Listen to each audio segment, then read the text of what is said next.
सारे नामों में हरि नाम बड़ा प्यारा है। राजा दशरथ का ललन राम बड़ा प्यारा है।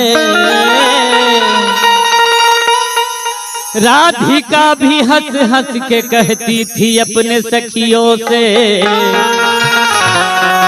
कि मुरली वाला घनश्याम बड़ा प्यारा है। कवि के कल्पना बा जन्माष्टमी के त्योहार आ रहल बा, आ गई बा।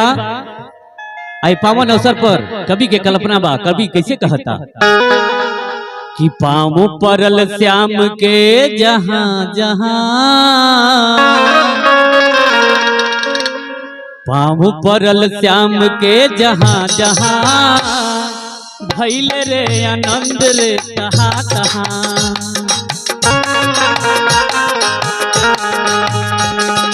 पाँव परल श्याम के जहां जहां, पाँव परल श्याम के जहां जहां, भइल रे आनंद रे तहा तहा, भइल रे आनंद रे तहा तहा।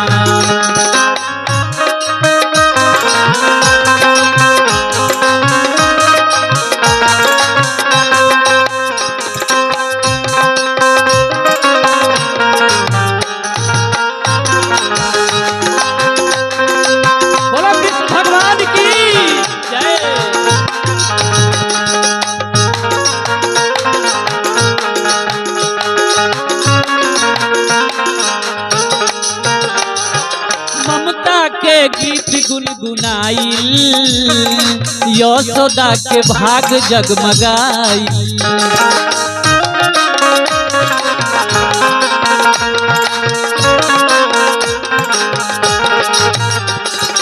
यशोदा के भाग जगमगाइल, ममता के गीत गुनगुनाइल। माखन चुरवले जहां जहां, माखन चुरवले जहां जहां, भइल रे आनंद रे तहा तहा, भइल रे आनंद रे तहा तहा।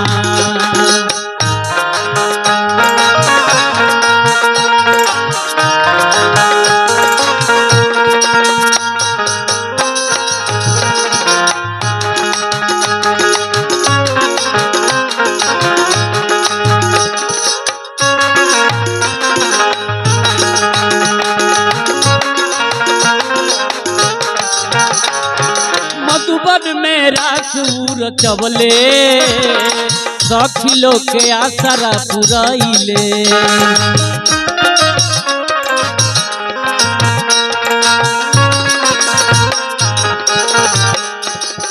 मधुबन में रासूर चैले, सखी लोग के आसरा पुरैले।